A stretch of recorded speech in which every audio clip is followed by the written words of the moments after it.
In case you have copied it, it's all right. Otherwise, you'll want to copy this at your convenience. I repeat, we are almost at the end of chemical bonding. ये सारे topics generally उतना school में board में नहीं पूछेगा. Don't be surprised if you don't find all of it in your school textbook as well. You might see this in different parts of P block later on. But because we are doing chemical bonding right now, I want to do all of it at one go. Now the heading is bridge bonding. Bridge bonding because this type of bonding will kind of bridge 2 or 3 atoms together. तो नाम bridge bonding है. Very classical example is diborane. Diborane because BH3 dimer का form में रहता है. ये जो diborane है B2H6 का नाम है diborane dimer form. Dimerisation I hope you understand. एक बेसिक यूनिट को मोनोमर बोलते हैं, 2 को डाइमर, 3 को ट्राइमर, 4 को टेट्रामर, 6 को हेक्सामर, a lot of them polymer, 2 को डाइमर बोलते हैं. You would learn about this in inorganic chemistry, in organic chemistry. People who have learned organic chemistry with me would know. This was discovered by a scientist Brown. ये organic chemistry में 1-2 reaction mechanism में काम आएगा, inorganic में काम आएगा, बहुत काम का चीज है, बहुत रिएक्टिव है. This man got a Nobel Prize who discovered the role of BH3 in some organic reaction mechanism. To begin with, BH3 का डाइमराइजेशन होता है क्योंकि ऑक्टेट कंप्लीट नहीं है. You see a BH3 molecule, 3 pair of electrons, so naturally 6 electrons है, sextet बोलते हैं. 6 electron है, सेक्सटेट बोलते हैं. ऑक्टेट इनकम्प्लीट है. It would want more electrons in its vicinity, so these two would kind of dimerize और ऐसा एक नॉन प्लेनर स्ट्रक्चर बनता है. जो लोग क्लास 11 में हो बहुत ध्यान से सुनो. Every time I give you a shaded portion like this or a wedge like this means this is above the plane. ये जो shaded portion है, ये जो डार्क shaded portion है, इसका मतलब है हाइड्रोजन ऐसे ऊपर से लगा हुआ है. और ये जो wedge वाला portion होता है, this means it's going into the plane of the board, means it's going inside. So this is going into the plane of the board, this is coming above the plane of the board, which means all the atoms are not coplanar. Every time you see something shaded or a wedge like this, you call it non-planar. So this structure is naturally non-planar, and in this structure there are 2 types of boron hydrogen bond. You will want to call these 4 terminal bonds. You will want to call these 4 terminal bonds. You will want to call these 4 terminal bonds, and these are bridge bonds. Bridge bonds. There are 2 types of hydrogen boron bond. Terminal समझ में आता है. Terminal means which is at the end. इसको bridge बोलते हैं. Momentarily octet is complete because with boron you find 4 arms now, but B2H6 is still electron deficient, so it accepts lone pairs from ethers. Tetrahydrofuran, this compound is called THF. It's a very popular organic compound. Those in class 11 would know about it at the right time. It comes from furan, which is an organic. Yes, it's a cyclic ether. तो will talk about it when the time is right. अभी बस जान के रखो ये एक solvent है. Ether ऐसे भी सॉल्वेंट का काम करता है. B2H6 को अभी भी इलेक्ट्रॉन चाहिए होगा. और सॉल्वेंट का काम कैसे करता है? ईथर में जो लोन पेयर है वो लोन पेयर कोऑर्डिनेट हो जाता है. तो naturally they dissolve in ether और THF, they act as solvent. That's also an act of getting electrons. Hybridization of both boron atoms is sp3, and overall the molecule is non-planar. Now I did tell you all of this will in all likelihood not be in your school scheme of things right now. अभी school में board में उतना नहीं पूछेगा. मैं अभी एक साथ सब पढ़ा दे रहा हूँ. इस तरह का एक बॉन्ड को हम लोग बनाना बॉन्डिंग भी बोलते हैं. मेरा बात ध्यान से सुनो. अगर ये सारा एक प्लेन में है, अगर ये चारों एक प्लेन में है, तो ये नीचे है, ये ऊपर है, ये नीचे है, ये ऊपर है. नॉन प्लेनर है डेफिनेटली. स्ट्रक्चर नॉन प्लेनर है. मैं पहले ही बताया शेडेड पोर्शन मतलब ऊपर से लगा हुआ है, वेज मतलब नीचे जा रहा है. नॉन प्लेनर स्ट्रक्चर है. अब नॉन प्लेनर स्ट्रक्चर में अगर ये बॉन्ड्स प्लेन पर है, तो नेचुरली ये चारों बोर्ड के ऊपर है, या प्लेन के ऊपर या प्लेन के अंदर है. नाउ अगर इसको ये चारों टर्मिनल को प्लेन में ले लोगे, if you consider a plane जिसमें ये टर्मिनल बॉन्ड्स हैं, So naturally this will be perpendicular to that plane. Now this will be kind of a bridge. I repeat, this will be kind of a bridge. If you take these four in a plane, if you take these four in a plane, these bonds, bridge bonds, will be like a bridge. It will be, perpendicular to the plane of this molecule. और ये एक बनाना shaped molecular orbital बनता है. ये boron hydrogen boron के बीच में एक बनाना shaped molecular orbital बनता है. इसको बोलते हैं बनाना bonding. Lithium beryllium boron, lithium beryllium boron, boron का वैलेंस इलेक्ट्रॉन होता है 3. तो दो बोरोन के पास में 6 इलेक्ट्रॉन होगा. दो बोरोन के पास में 6 इलेक्ट्रॉन होगा, वैलेंस इलेक्ट्रॉन. और टोटल 6 हाइड्रोजन है. 1 2 3 4 5 6. 6 हाइड्रोजन के पास में 6 और इलेक्ट्रॉन होगा. Please listen carefully. 12 valence electron से 12 इलेक्ट्रॉन से इतना सारा बॉन्ड नहीं बन सकता. मेरी बात बहुत ध्यान से सुनो. बोरॉन का वैलेंस इलेक्ट्रॉन होता है 3. दो बोरॉन के पास 6 इलेक्ट्रॉन होगा. 6 हाइड्रोजन के पास 6 इलेक्ट्रॉन होगा. Total 12 electrons can not form so many covalent bonds. So what is the arrangement? यहाँ पे 2 इलेक्ट्रॉन है, यहाँ पर 2 इलेक्ट्रॉन है, यहाँ पर 2 इलेक्ट्रॉन है, यहाँ पर 2 इलेक्ट्रॉन है. These are normal bond. These are normal bonds where 2, 4, 6, 8 electrons are exhausted. These are normal bonds. ये पूरा रीजन में, ये पूरा मॉलिक्यूलर ऑर्बिटल में 2 इलेक्ट्रॉन है. ये 2 इलेक्ट्रॉन 3 न्यूक्लियर के बीच में है. यहाँ पर नीचे में भी ऐसा ही होगा. Here again you will have a similar arrangement. जैसा ऊपर है वैसा ही नीचे होगा. You call it a banana shaped orbital. यहाँ पर भी ये तीनों न्यूक्लियर के बीच में there are 2 electrons. This is how these 12 electrons are accommodated to form these many bonds, where 1 2 3 4 ये चारों बॉन्ड एक जैसा होगा, नॉर्मल होगा. और ये जो ब्रिज होगा, 3 के बीच में 2 इलेक्ट्रॉन है. देखो ऐसे याद रख पाओगे, 3 न्यूक्लियर के बीच में 2 इलेक्ट्रॉन है. You call it 3 center 2 electron bond. This is how you will want to know it. Naturally if you know it you can recall it. ये 3 center 2 electron bond मेरे को लग रहा है समझ में आ रहा है. अब 3 सेंटर 2 इलेक्ट्रॉन है. ये पूरा ऑर्बिटल के अंदर में 2 इलेक्ट्रॉन ही है. ये 2 electron is binding the 3 together. Naturally यहाँ पे इलेक्ट्रॉन डेंसिटी कम होगा, एक हिसाब से बॉन्ड ऑर्डर कम होगा, तो ये बॉन्ड लेंथ ज्यादा होगा. we'll see that these arms will be bigger, the bridge bonds. This arm is going to be longer because I've always told you more electron density, higher bond order would mean the nuclei will be close to each other. So first of all, these 12 electrons, 1 2 3 4, 4 pair of normal bonds, the terminal bonds will take 8 electrons. और ये पूरा reason में 2 electron है, 10 to 12. इसको bridge बोलते हैं because ये bridge जैसा दिखेगा.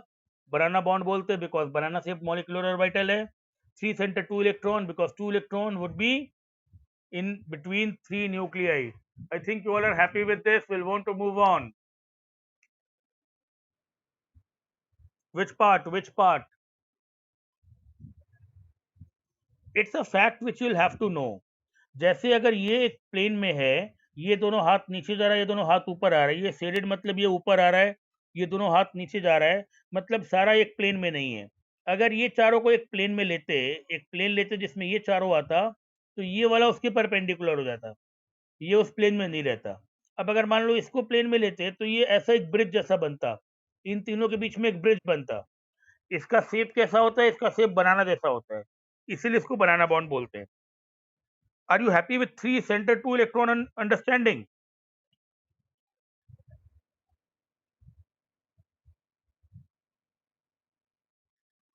आयनिक कहां से आ गया?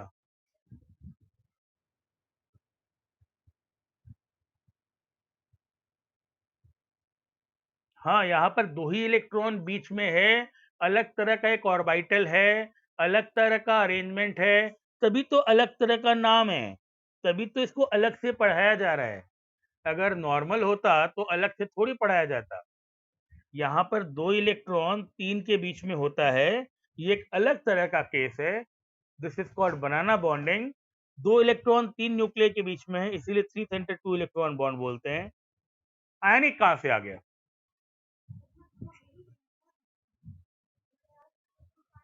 तो ये चारों बॉन्ड एक तरह का होगा टर्मिनल, ये ब्रिज वाला बॉन्ड अलग तरह का होगा. फिर हाँ ना नहीं बोलते हो? और जितना इलेक्ट्रॉन डेंसिटी होता है ना, जितना इलेक्ट्रॉन डेंसिटी होता है, जितना इलेक्ट्रॉन डेंसिटी होता है, याद करो मैं एक बार बताया था, इलेक्ट्रॉन एडेसिव जैसा काम करता है, इलेक्ट्रॉन फेविकॉल जैसा होता है, जितना फेविकॉल उतना स्ट्रॉन्ग बॉन्डिंग। याद है मैं बोला था जितना इलेक्ट्रॉन डेंसिटी होता है दो न्यूक्लियस के बीच में, दोनों के बीच में रिपल्सन उतना कम होता है। तो जितना इलेक्ट्रॉन डेंसिटी होगा, जितना बॉन्ड ऑर्डर होगा, उतना पास पास में न्यूक्लियर रहेगा। यहाँ पे इलेक्ट्रॉन डेंसिटी ज्यादा है, यहाँ पे इलेक्ट्रॉन डेंसिटी कम है, तो नेचुरली ये हाथ बड़ा होगा, ये हाथ छोटा होगा। ब्रिज वाला बॉन्ड बड़ा होगा, ब्रिज वाला बॉन्ड बड़ा होगा, ब्रिज वाला बॉन्ड बड़ा होगा, वही यहाँ पर लिखा हुआ है। ब्रिज बॉन्ड टर्मिनल बॉन्ड से बड़ा है। अब जनरली जो बॉन्ड बड़ा होता है ना, उसको तोड़ना आसान होता है, तो यहाँ पर भी एक एक्सेप्शन है। जनरली जनरली एक्सेप्शन क्या, एक फैक्ट है। जनरली जो बड़ा बॉन्ड होता है उसको तोड़ना आसान होता है, जिसका बॉन्ड लेंथ ज्यादा होता है उसका बॉन्ड एनर्जी कम होता है। पर ये अरेंजमेंट ऐसा है कि बीच वाला ब्रिज को तोड़ना मुश्किल है, तो टर्मिनल बॉन्ड ही आराम से टूटेगा। Energy required to replace hydrogen atoms from bridge position is more than that needed for terminal position. ये कैसे प्रूव कर सकते हो? ये कंपाउंड का नाम है मिथाइल क्लोराइड। जब मिथाइल क्लोराइड के साथ में B2H6 को रिएक्ट कराओगे, 4 मोल लगेगा और चारों टर्मिनल हाइड्रोजन निकल जाएगा, चारों टर्मिनल हाइड्रोजन निकल जाएगा। मतलब टर्मिनल बॉन्ड तोड़ना आसान है, टर्मिनल हाइड्रोजन ज्यादा रिएक्टिव है। मैं मिथाइल क्लोराइड का क्यों बात कर रहा हूँ, यही एक एग्जाम्पल क्यों ले रहा हूँ, क्योंकि ये सब एग्जाम में पूछता है। I repeat, everything I make you write or understand is always exam relevant. You know, I can tell you a hell lot of things about BH3 right now. I'm avoiding doing that because that is not the right time to speak about it. We'll talk about BH3 later in organic chemistry, in inorganic chemistry. इतना भी सिर्फ bonding के बारे में जानना है। 4 methyl chloride चारों terminal hydrogen को निकाल ले रहा है, इस हाइड्रोजन को कुछ नहीं हो रहा है। जब 4 से ज्यादा मिथाइल क्लोराइड रिएक्ट कराने जाओगे, ये बॉन्ड टूट जाएगा, ये ब्रिज बॉन्ड टूट जाएगा, ये अलग अलग हो जाएगा। इसका मतलब है ये हाइड्रोजन को रिप्लेस करना मुश्किल है, फैक्ट है। आगे बढ़ेंगे। Bridge bonding in BeH2 and BeCl2। You are happy with BeH2, you are happy with BeCl2, linear sp 180 degree, फिर हाना नहीं बोलते हो। अब ये सारा कंपाउंड ऐसा पॉलीमराइज कर जाता है, डाइमराइज कर जाता है। क्वेश्चन आता है, इंफॉर्मेशन बेस्ड है, बस जान के रखना है। नॉर्मली अगर BeH2 होता है, नॉर्मली अगर BeH2 होता है, 2 हाथ है, sp है 180 डिग्री, पर जो डाइमर फॉर्म है, जो डाइमर फॉर्म है उसको ऐसे लिख सकते हो। डाइमर फॉर्म में देखो बेरिलियम का 3 हाथ दिख रहा है कि नहीं दिख रहा है? जब जब तक sp2 रहेगा तब तक प्लेनर रहेगा। ये नॉन प्लेनर हो गया, मतलब ये डेफिनेटली sp3 हो गया होगा। अब 4 हाथ होने से तो sp3 होगा, 4 हाथ होने से sp3 होगा, 4 हाथ होने से sp3 होगा। पॉलीमरिक फॉर्म जो होगा वो नॉन प्लेनर होगा। कॉपी करके रखना, फैक्चुअल है, जान के रखना, बस इतना थोड़ा बहुत चीज जानना है। आगे बढ़ेंगे।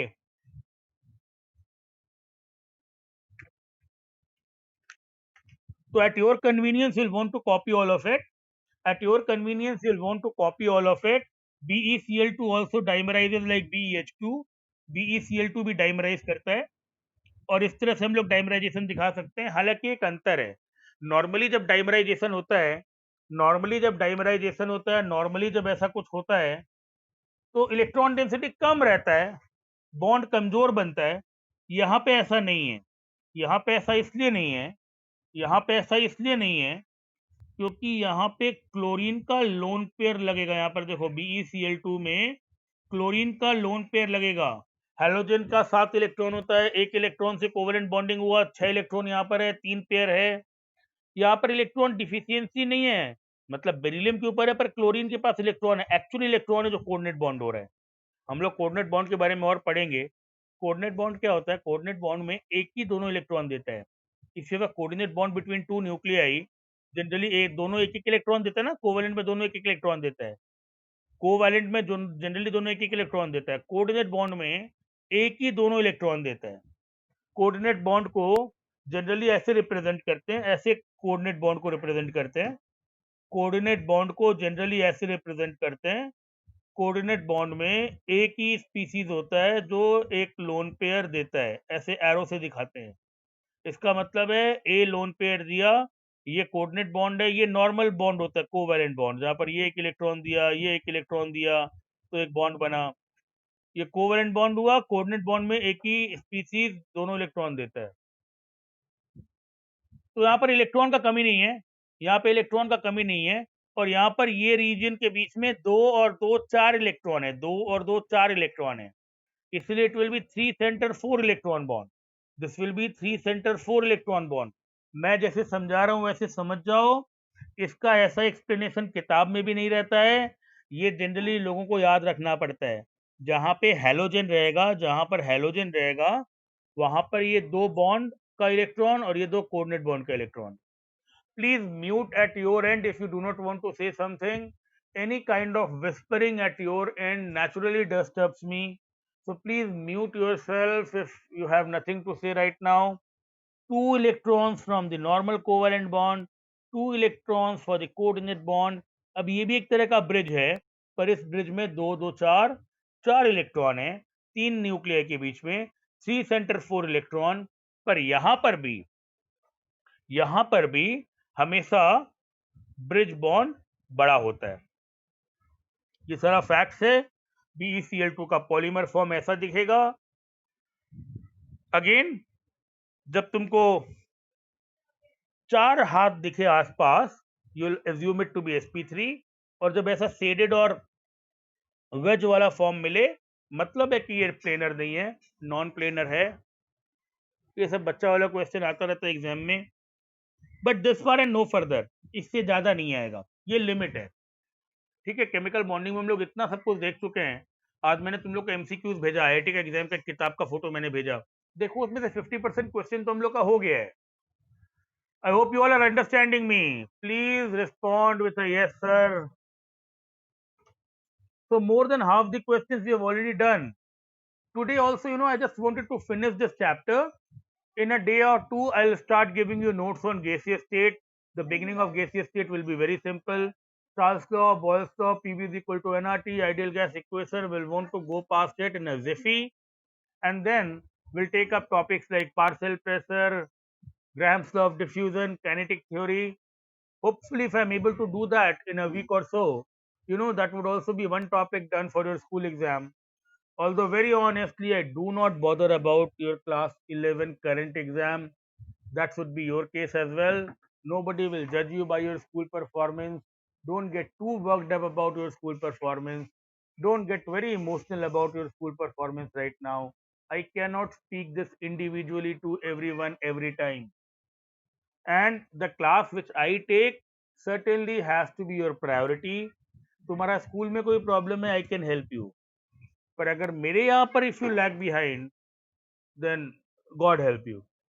Otherwise, you would have to go to some other chemistry teacher and plead to him. So far in the time we have spent together, although all of it online, you would have realized that at the end of the day I'm student friendly. I would want to help you, but I can help you only if you take help.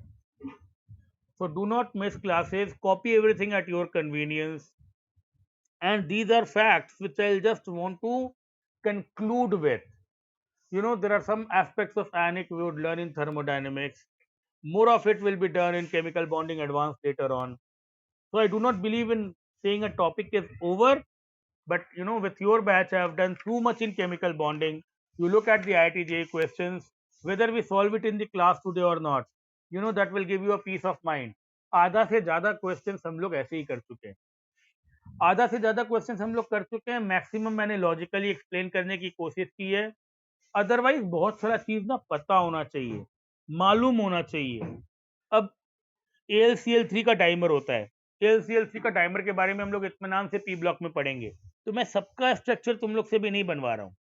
जहां जहां पर halogen है, chlorine, bromine, iodine, वहां पर naturally coordinate bond जैसा होगा, तो 4 electron रहेगा। जहां पर हेलोजन नहीं है, तो वहां पर इलेक्ट्रॉन डिफिशियंसी होगी, 3 सेंटर 2 इलेक्ट्रॉन होगा। I2Cl6 प्लेनर होता है, this far and no further. इससे ज्यादा कोई एग्जाम में नहीं पूछेगा। I think you're happy with this, and this is one segment which I had to do with you sooner than later. ये हम लोग ना अलग अलग पॉइंट पे केमिस्ट्री में 11-12 में अलग अलग पॉइंट में हम लोग को इसका जरूरत पड़ता है, ठीक है। और ये क्वेश्चन ना generally it's a difficult question to answer. I'll tell you why. Because right away, the nature of d orbital, you know about 5d orbitals. You know about 5d orbitals. 3 of them are in one plane and 2 are along the x and y axis. So, you know about the 5d orbitals. 3 of them, 3d orbital ऐसा होता है. Piyush Pandey, I hope you have taken the screenshot of the attendance by now. I do not know whether you are there in the first place or not.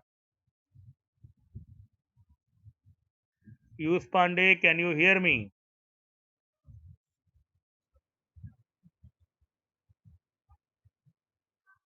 चलो, ध्यान रखो तबीयत का और बोलो जब ठीक होगा तो मेरे से बात करेगा. ये सबको याद है ना, ये तीनों मैं बोल रहा था नॉन एक्सियल है, x y y z z x, ये नॉन एक्सियल है. और ये दोनों जो था d x two y two और d z two, these were axial. याद आ रहा है?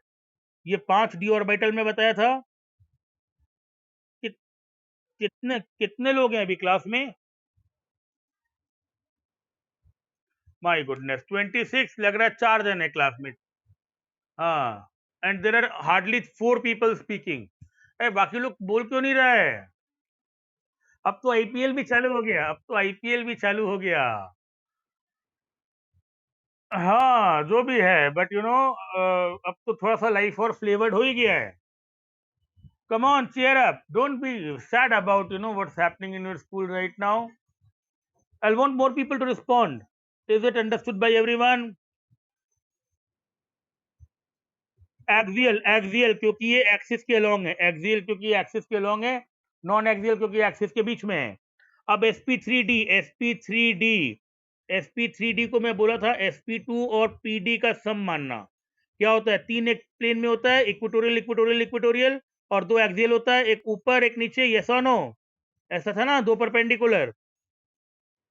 ये जो तीनों इक्वेटोरियल है, ये जो तीनों इक्वेटोरियल है, एक प्लेन में है, इसको एक्स वाई प्लेन ले लो. मैं बोला था ना एक्सियल को एक्सिस जैसा मानना, जेड एक्सिस. तो ये जो तीनों इक्वेटोरियल है, ये तीनों इक्वेटोरियल है, एक्स वाई प्लेन में है. ये पी एक्स पी वाई ले लो, और इसको पी जेड लोगे तो इसको डी जेड टू लेना होगा ना, along the Z axis, along the Z axis. ये जो ट्राइगोनल बाइपिरामिडल बनता है, ट्राइगोनल बाइपिरामिडल बनता है, इसका स्ट्रक्चर तुम लोग देख चुके हैं. ये ट्राइगोनल बाइपिरामिडल तुम लोग जानते हैं ना, टीबीपी. फिर हाँ ना नहीं बोलते हो. हम लोग ट्राइगोनल बाइपिरामिडल समझते हैं. हम लोग समझते हैं 3 एक प्लेन में रहता है, एक ऊपर रहता है, एक नीचे रहता है, 2 पिरामिड बनता है. जो ऊपर रहता है नीचे रहता है उसको जेड एक्सिस के साथ ले लो, तो उसमें पी जेड और डी जेड टू ले लो, उसमें पी जेड और डी जेड टू ले लो. और ये जो तीनों एक प्लेन में, एक्स वाई प्लेन में है, तो यहाँ पे कौन सा पी लोगे? पी एक्स और पी वाई. लॉजिक है कि नहीं है? sp2 और pz बना देते हैं. इसी तरह से ना सोचते हैं. dsp2 का केस तुम लोग थोड़ा बाद में पढ़ोगे. dsp2 का केस अभी हम क्लास 12 को पढ़ने जा रहे हैं कोऑर्डिनेशन कंपाउंड्स में. ये बनाता है स्क्वायर प्लेनर, ये बनाता है स्क्वायर प्लेनर. dsp2 होता है स्क्वायर प्लेनर. ये हम लोग थोड़ा बाद में सीखेंगे. स्क्वायर प्लेनर में ना चारों हाथ एक प्लेन में रहता है, जैसे टेट्राहेड्रल होता है, यहाँ पे चारों हाथ एक प्लेन में होता है. चारों हाथ एक प्लेन में होता है. स्क्वायर प्लेनर ऐसा होता है. dsp2 चारों हाथ ऐसा होता है, 1 2 3 4. ठीक है. तो जब चारों एक प्लेन में होता है तो तुम, अच्छा, they can be taken as the X Y axis, X Y axis, because when you draw diagonals of a square, suppose if these are diagonals of a square, then if they are 90 degrees to each other, they will be along the axis. फिर हाँ ना नहीं बोलते हो. P कौन सा लोगे? 2 P लोगे एक्स और वाई, 2 पी लोगे एक्स और वाई. ये अंदर वाला डी होता है, और इसको x2y2 लोगे, जो कि एक्सियल भी है, जो कि एक्सियल भी है और एक्स वाई प्लेन में भी है. ठीक है. sp3d2, sp3d2 चार एक प्लेन में होता है, चार एक प्लेन में होता है और 2 परपेंडिकुलर होता है. sp3d2, sp3d2 ऑक्टेड्रल कैसा था? sp3d2 ऑक्टेड्रल कैसा था? sp3d2 ऑक्टेड्रल कैसा था? चार एक प्लेन में, एक ऊपर एक नीचे. अभी चार जो एक प्लेन में है, ये चार एक प्लेन में है, ये जो चार एक प्लेन में है, इसके लिए तुमको एस के साथ में पी एक्स पी वाई लेना होगा. और एक डी ले लो, एक डी ले लो तो x2y2 है, एक डी x2y2 ले लो, एक डी x2y2 ले लो, so that it's an xy affair. And ये जो z एक्सिस वाला है, ये जो z एक्सिस वाला दो हाथ है, इसको तुम ले लो pz और dz2, ये सुनो, तो sp3d2 खत्म होता है पूरा। लॉजिक है ना इसमें? चलो बच्चे लोग, तो ये लॉजिक के साथ में बाकी भी याद रखने का कोशिश करना, ठीक है? फिर अपना भी तुम्हारा एक अंडरस्टैंडिंग होना चाहिए। पर ये एक स्पेशल चीज है जहां पे जो डी यूज होता है वो भी मैं लिख दिया हूं। This is very very user friendly. इससे क्वेश्चन जो आता है वो हर बच्चा नहीं कर पाता है, मेरा स्टूडेंट को सब करना चाहिए। I think you have been happy with chemical bonding so far, and for those who are thinking you know it's been extended for a long period of time, this topic is worth it. ये बहुत important topic था। हम लोग अब इसके बाद question और करेंगे, पर अब हम लोग आगे भी बढ़ेंगे। तो you know will get started with states of matter. In between मैं फोटोइलेक्ट्रिक इफेक्ट पढ़ाऊंगा, डिब्रॉय पढ़ाऊंगा, मैं एटॉमिक स्ट्रक्चर का क्वांटम वाला पोर्शन पढ़ाऊंगा। पर अभी you know will want to you know make progress on syllabus front. गैसीय स्टेट पढ़ो, गैसीय स्टेट पढ़ो, गैसीय स्टेट